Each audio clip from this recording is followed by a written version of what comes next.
make you live in a money pit. Money pit. If your basement needs a pump or your place looks like a dump, you live in a money pit. Money pit. Pick up the telephone, fix up your home sweet home by calling 888 Money Pit. The Money Pit is presented by Jaws, Greenworks, Home Advisor, and Hertz. Now, here are Tom and Leslie. Coast to coast and floorboards to shingles, this is the Money Pit Home Improvement Show. I'm Tom Kreitler. And I'm Leslie Segretti. What are you working on this beautiful weekend? I am really excited because Thanksgiving is now truly right around the corner. I mean, we're making plans. Where are you going to go? What you going to cook, right? And that's the kickoff, really, in my mind, for the big holiday season. So I'm pretty psyched. We're doing a few things to get our house ready. Perhaps you're doing the same. If it involves a how-to project, a decor project, or one that you'd like to plan for after the new year kicks in, give us a call right now. That number is 1-888-MONEY-PIT, 888-666-3974. Coming up on today's show, do you have a garage door that's not making a very good first impression for your home? Well, if so, now is a very good time to think about an update. The doors today, they're pretty amazing. They look better, they're stronger, they're much more secure than ever before. So we're going to have some tips on how to take on that project just ahead. And are you feeling a little tight at home because of the holiday season? More people stopping by, more decorations in the house. Maybe you could use a little extra space. Well, that spare bedroom or that half bath might literally be right under your feet. We've got tips on the smart way to convert basements into usable living space. And now that it's getting chilly out, more and more folks are seeing stink bugs invading their space, looking for warmth. We're going to share a very sweet way to stop them from getting in, as well as a stink-free way to get rid of them if they've already joined you. You don't want to smash them. That would be a big mistake. And also ahead this hour, do you already have all the gear you need for this holiday cooking season?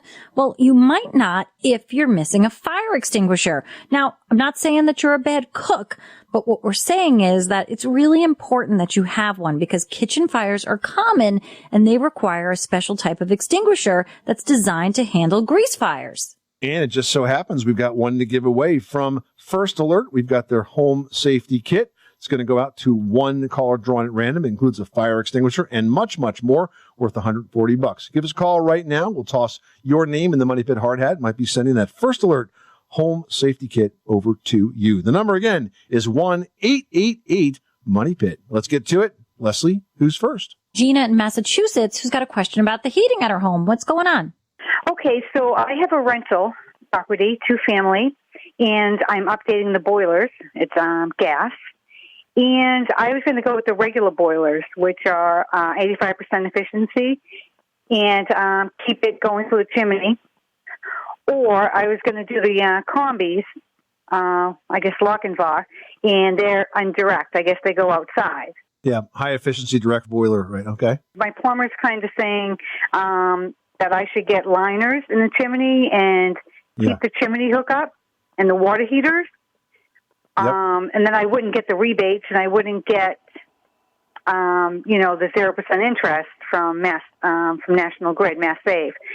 However, the combis, they're saying that they need more maintenance, and that's what my problem is. That they don't last as long, and they require more maintenance. So that's where I'm at. I don't know if that's true, but is the combination boiler, the high efficiency one, going to be a lot more expensive? No, it's going to end up after the rebates. It's going to end up the same amount of money. And there's no question in my mind at all. I would definitely go with the high efficiency. That's definitely the right thing to do. The ones that have the combis, the ones that have the water heater. The direct vent, yes, and direct vent system, yeah. I think that's really smart to do. And this way, because he's right, you have an old house with an old chimney, you probably have to line it if you put even the 85% new boiler in. And, listen, why continue with the old technology when the new technology is there? You have the opportunity to have rebates. It's probably being subsidized by the utility company because generally they're a lot more expensive. That's what I thought you were going to say. But if they are helping to keep those costs in line, I would definitely go high efficiency. It is more expensive, but after the rebates, it's the same. That's what I mean. Yeah, because you have great rebates. Yeah. Okay. So I would definitely take advantage of that. That's a good opportunity for you. So you haven't heard that they need more maintenance?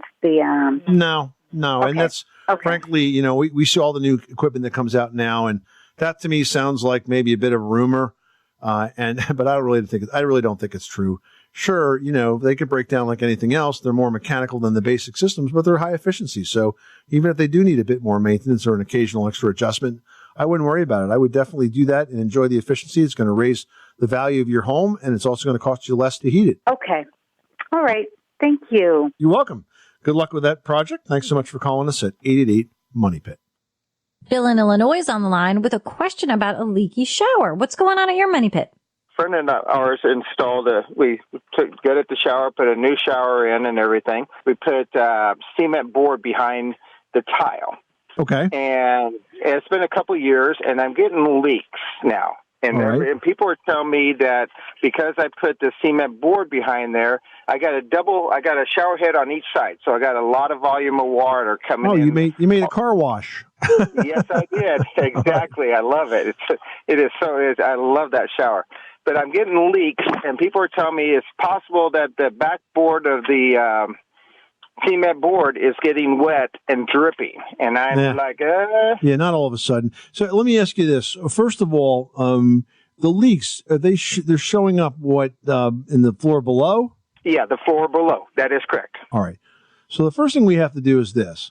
What you need to do is take a washcloth or one of those like rubber jar openers and block the drain on the shower pan, and then fill up just the shower pan with as much water as it can hold without overfilling it. And let that sit for a while, and let it sit for 45 minutes or an hour. Go underneath and see if you get any leakage. If you get leakage at that stage, then the leak is in the shower pan itself. If you get no leaks, then we can move up the walls. So if you get no leaks, you can unclog it, right? Then the most likely source is a void somewhere in the grout or where caulk should be.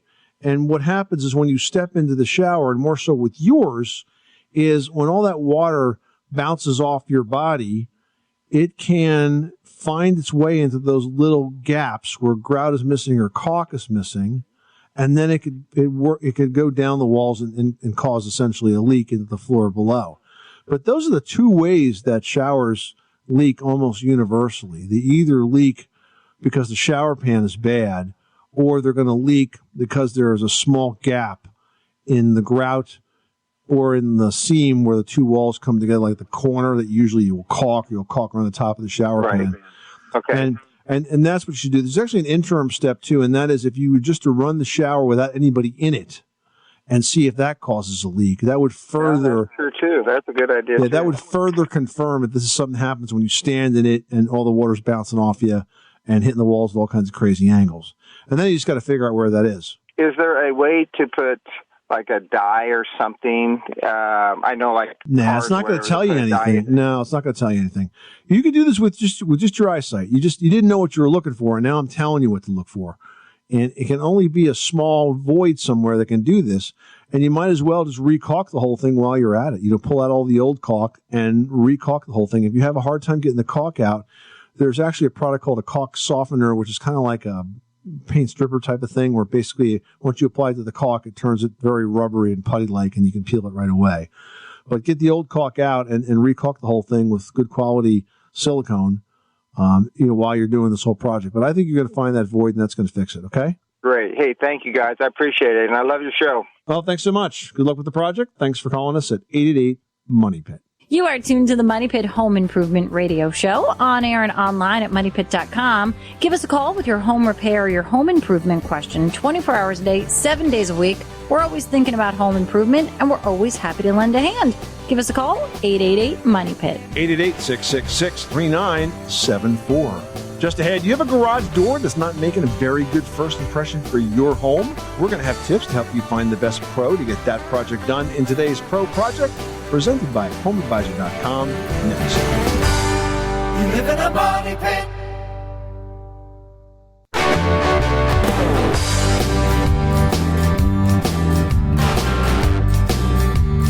Money pit. The Money Pit is presented by HomeAdvisor.com. You'll never have to worry about overpaying for a job. Just use their True Cost Guide to see what others paid for similar projects. Then get matched to top-rated pros, read reviews, get quotes, and book appointments. All for free at HomeAdvisor.com. Where home solutions live. Welcome back to the Money Pit Home Improvement Show. I'm Tom Kreitler. And I'm Leslie Segretti. Give us a call right now with your home improvement question, your pre-holiday repair update, decor dilemma, whatever's going on in your money pit. Give us a call right now. We'll give you some help to get it fixed up. Plus, if you would like to step up the safety in your house for the new year, you might want to call us as well, because we're giving away the First Alert Home Safety Kit, which is chock-a-block full of a lot of cool stuff, including, though, a kitchen fire extinguisher. I think that's an extinguisher that a lot of people forget. This one is easy to use. It's designed specifically to fight flammable liquids. And that's important because in the kitchen, you get fires from flammable liquids. You get fires from electrical wires. It's kind of a special requirement. And this one's small enough to fit in a cabinet or mount on the wall. It's not going to look really obtrusive and big and huge and kind of get in the way of your beautiful kitchen decor. But it's made by First Alert. It's designed to meet demanding needs.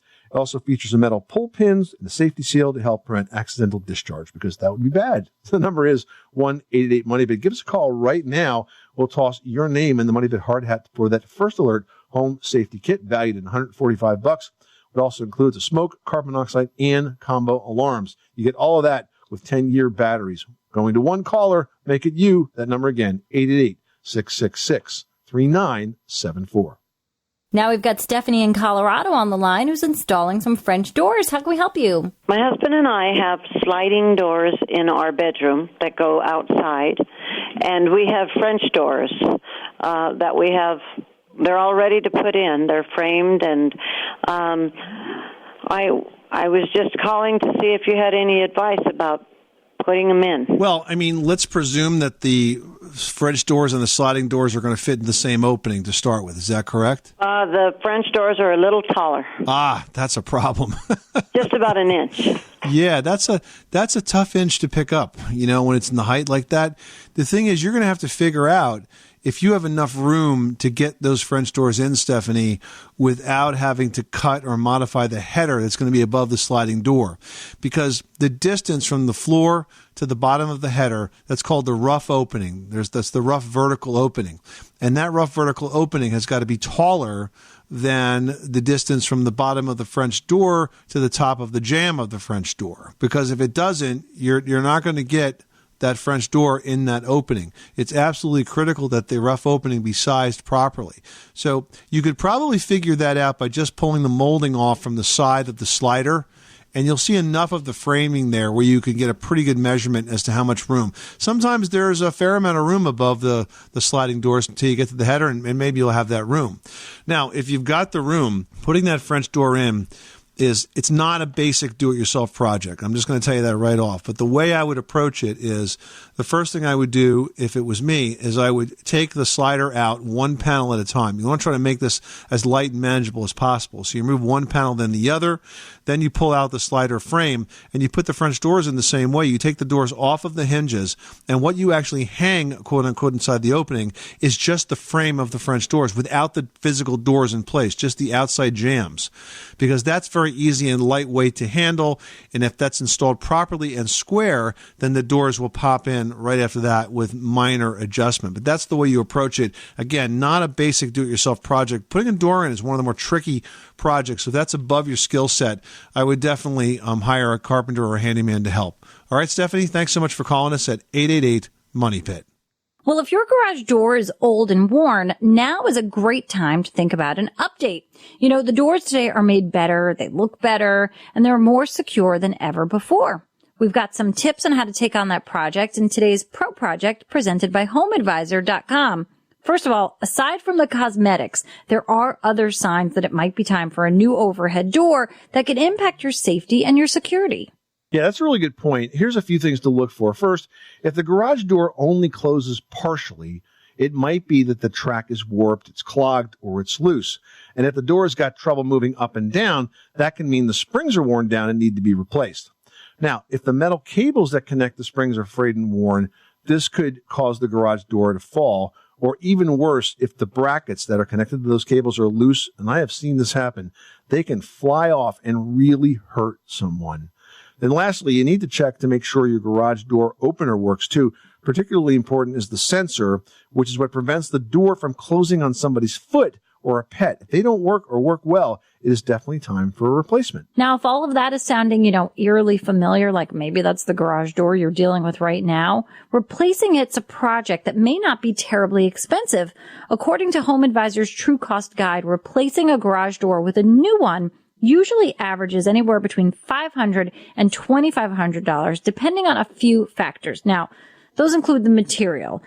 Today you've got a lot of choices, more so than ever. You've got wood, you've got metal, there's even fiberglass and composites that look amazingly like wood, but they're stronger, they're more energy efficient, plus they're not going to rot or rust. Now, labor, you could think about doing this garage door project as a do-it-yourself project, but believe us guys, it's a big project to take on. I've seen these installs done, and I'm always amazed at the hundreds of pieces that you see that you've got to put together to make this whole thing work. Plus, if it's not done correctly, it could lead to extensive repairs and maintenance down the road. That's really why it's best to hire a pro for this type of project. I have not tried, but I've seen folks try to put those doors together, and you would not believe the hundreds and hundreds of bolts and brackets that have to be laid out to get together to get a garage door together. Plus, it's heavy. Those panels are really heavy, and that's why this is truly a really good job for a pro to do, because, look, they do it all the time. They can do it quickly and efficiently. They don't even have to look at the directions, which is what you would have to do an awful lot if you're trying to figure out how to put part 14 into hole 63. And that is today's Pro Project, presented by HomeAdvisor.com. With Home Advisor, you can get matched with top-rated home service pros in your area and compare prices, read verified reviews, and book appointments online, all for free. No matter the type of job, Home Advisor makes it fast and easy to hire the best local pros.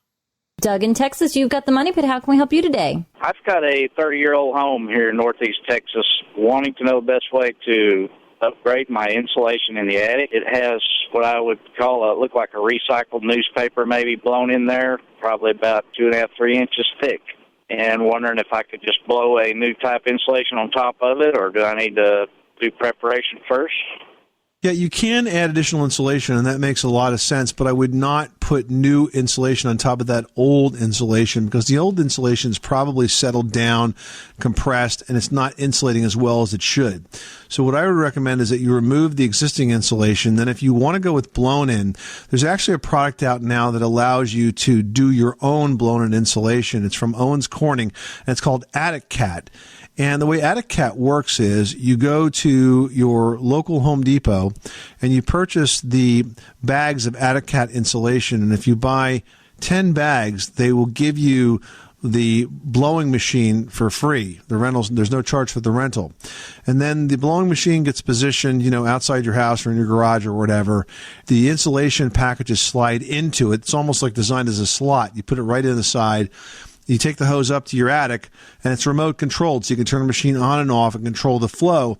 And then this type of insulation gets into the nooks and crannies. It expands nicely, and it's low dust. So it's a very easy way to do your own blown-in insulation and get a really good, contiguous, solid application of insulation in that attic. Well, and a targeted application as well. Yeah, and you can do a whole house in about 4 hours. Okay, great. Well, I appreciate the advice. Sounds like I need to get a big vacuum cleaner to get it rolled out. Yeah. The new insulation will go in 4 hours. Getting the old stuff out, though, that's going to be a day. Good luck with that project. All right. Thank you for your help. Give us a call anytime with your how-to, decor, or remodeling question at 888-MONEY-PIT, presented by Home Advisor, where it's fast and easy to find top-rated local home improvement pros for any home project. Go to HomeAdvisor.com. And just ahead, could you use a little extra space? Well, that space for a bedroom or half bath might literally be right under your feet. We're going to have tips on the smart way to convert basements into usable living space when the Money Pit returns.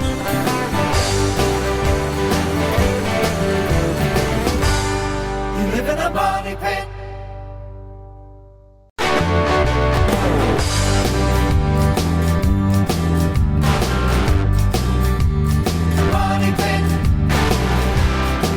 The Money Pit is brought to you by Sense. The Sense Smart Home Energy Monitor works like a fitness tracker, telling you what's on in your home and how much it costs, so you can save electricity and money.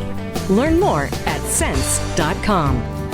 Making good homes better. This is the Money Pit Home Improvement Show. I'm Tom Kreitler. And I'm Leslie Segretti. Give us a call at 888-MONEY-PIT, presented by Home Advisor. Find top-rated home service pros and book appointments online, all for free. That number is 888-666-3974.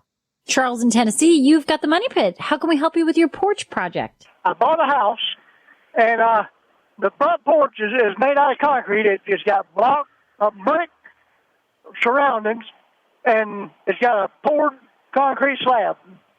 Okay. And one side of the slab is just falling in. Huh. I'm thinking that when they built it, that they didn't pack the sand that they put in the poured slab on. And one side of it is now settling and it's falling in. It's about 4 inches down. I wonder how to get under that thing. Yeah, well, you're not. You're not going to be able to get under that thing. And I think you're exactly right. And I've seen that happen before where they'll use maybe concrete block to form the outside edge. And then they'll just throw whatever's around the construction site in that hole to fill it up. And sometimes you get settlement, or you could have like a tree stump in there that rots away. And then it rains, you get the water in there, and it can't hold that slab anymore. You are going to be much better off breaking that slab out of there and properly backfilling that space, tipping it in well, and then pouring a new slab. It's only a piece of concrete. It's not like you're lifting the whole house.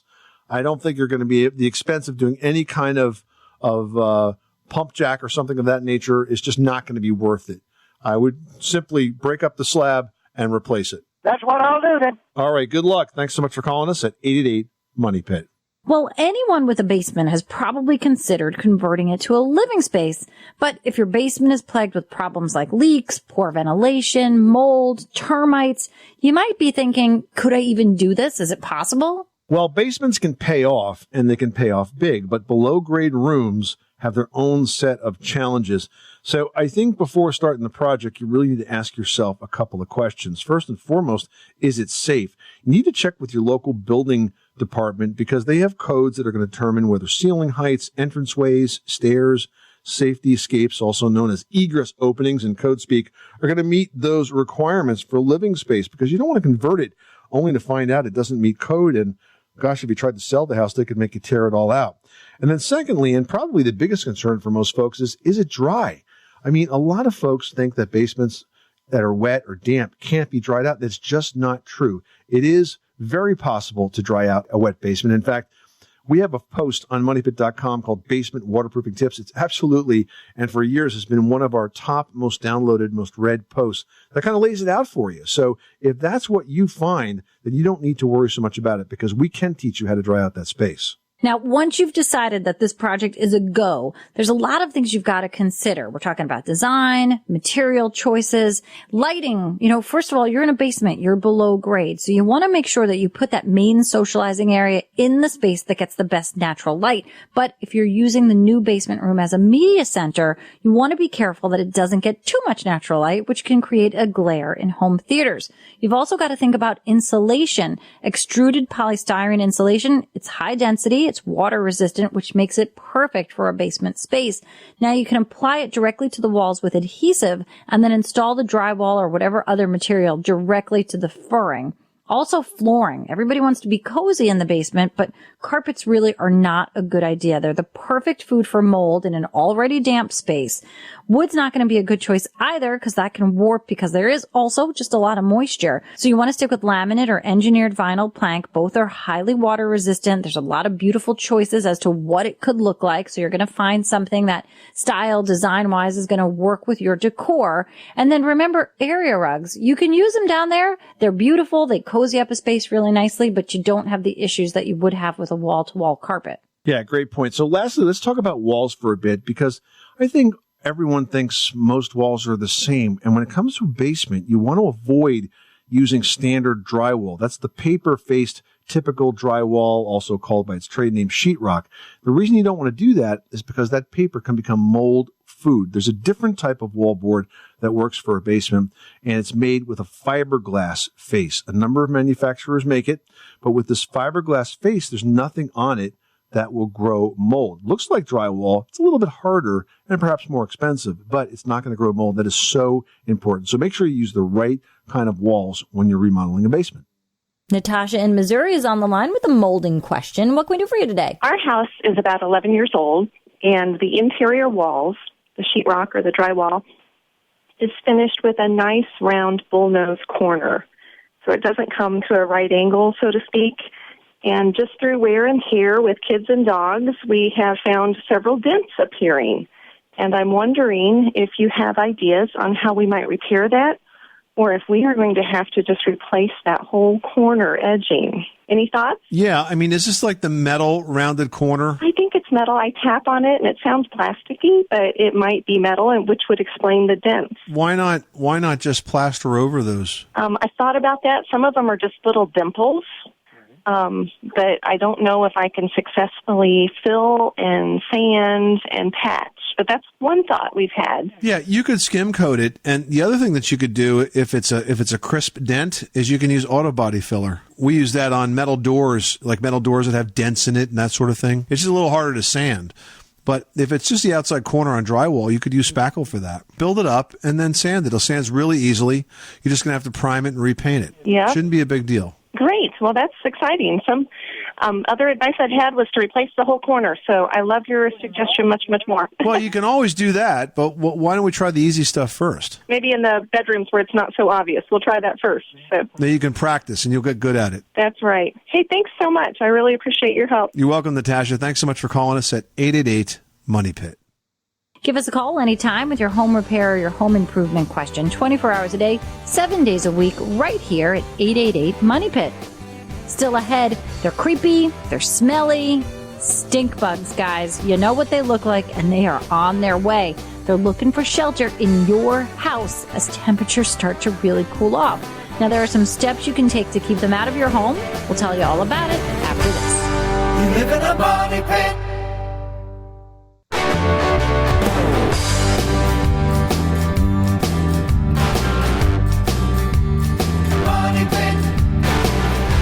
The Money Pit is presented by Indo Window Energy Saving Inserts, the smartest way to make your home warmer, quieter, and more efficient without compromising your home's historic integrity. Get your free estimate at EnergySavingInserts.com. That's EnergySavingInserts.com. This is the Money Pit Home Improvement Show. I'm Tom Kreitler. And I'm Leslie Segretti. Give us a call at 888-MONEY-PIT. 888-MONEY-PIT is presented by Home Advisor. Find out what it costs to do your home project before you hire a pro and instantly book one of Home Advisor's top-rated pros for free.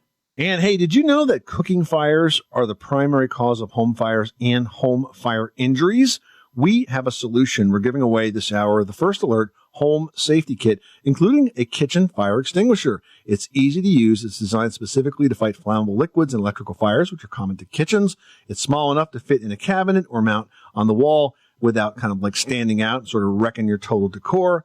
And it's designed to meet very demanding needs. It's got a metal pull pin and a safety seal. That's going to make sure you don't have any kind of accidental discharge. Now, this First Alert Home Safety Kit is valued at $145, but it also includes a smoke detector, carbon monoxide detector, and combo alarms, all with 10-year-long batteries. It's going out to one listener drawn at random. If you want a chance to win it, it'd be an awful nice thing to have for you this time of year. Make sure your house is nice and safe before all the relatives come to visit. The number is 1-888-MONEY-PIT. All right, now we've got Anna on the line who needs some help with some door improvement. Tell us what you're working on. Hi. Yes, I have one metal door and 3 fiberglass door that I got a guy to paint it, and not knowing when I got home, he actually painted with a spray can paint. So when the heat hits the door, I can't open the door because it's sticky to the door jamb. What a mess. How do I repair that? Well, even though he painted it with spray paint, it should still work. I mean, it should dry. The fact that it's spray paint is not making it any more or less tacky than perhaps if you used paint out of a gallon. But the fact that it's sticking might mean that the door needs a bit of adjustment inside the opening. Are all the doors sticking? All the doors sticking right on the rubber of the door jamb. It's like, I think that it's a shoo-shoo can paint. I'm like, you sprayed what to the door? What kind of paint did he use? I call it the shoo-shoo, regular can paint. Like he went to the hardware store, got a spray can paint and sprayed it. Well, look, what you should do now, if you've had a bad paint job, is you really have to pull that old paint off. So I would take the doors off of the hinges, lay them down horizontally, use a paint remover to pull off the paint that's there. Once you get it back down to where it was when you started, then I would prime the doors first. And I would use an oil-based primer, because that's going to give you good adhesion to both the metal and the fiberglass doors. And then I would put a good top quality finish coat on that using a semi-gloss paint. Then let them dry really well and then reinstall them. So is it possible then to, this is on metal and fiberglass, to get a paint remover for this thing? Yes, there's paint removers. The citrus-based removers are the most effective. So use the citrus-based paint removers, pull off the old paint, prime the doors, and then repaint them, and you should be good to go. Okay, Anna? Thank you so very much again. You're welcome. Good luck with that project. Thanks so much for calling us at 888-MONEY-PIT. Well, they're pretty creepy to look at, and they aren't any better on the nose. We're talking about stink bugs. These are pests that emit a very distinct odor for protection against predators, which could include you, which I guess is the reason they stink so much in the house. Well, first of all, guys, they're harmless, but that doesn't mean you want them and their smell underfoot. And now's the time of year that those stink bugs are looking for shelter and warmth. So let's take a few steps to keep them out of your house. Now, first off, to prevent a stink bug infestation in the first place, you want to make sure you seal all cracks and crevices in and around your home. And as an extra measure, install weather stripping under interior doors. You want to have a tight seal so that they can't basically walk into the house. Yeah, you also want to protect your vents in the attics and the crawl spaces with screening and make sure that all screens on windows are in good repair. Also, store any outdoor chopped firewood on a rack away from your home's exterior walls and remove any boards, boxes, or other possible stink bug hideouts from your yard and garden. And finally, here's a tip for cleanup. If you happen to come into a room and see that you've got these stink bugs in your house, you don't want to smash them because the odor will be around for days. Instead, do this. Take a vacuum cleaner and don't just sort of suck them up directly. What you want to do is stick like a piece of cheesecloth or an old stocking or something like that in that vacuum cleaner and kind of wrap it around the end. The idea is that when you then go ahead and try and suck them up, all those bugs will get stuck in what you have created is essentially a filter. Then you can pull that old sock out or pantyhose or piece of cheesecloth or whatever it is and throw it right in the outside garbage and just keep it completely away from your house. So a little trick of the trade if you do find they made their way into your place. If you'd like some more tricks of the trade to help you take on your home projects, give us a call right now. That number again is 1-888-MONEY-PIT. Give us a call anytime, 24 hours a day, 7 days a week with your home repair or home improvement question. Heck, this time of year, I even like to answer Thanksgiving cooking questions. I love to make a good turkey. So if you've got a question, give me a call. I'm happy to help you. 888-MONEY-PIT. Coming up, mirror, mirror on the wall. What's the best way to remove you from that wall? We're going to have the steps which need to be followed carefully if you want to avoid bad luck after this. You live in a money pit.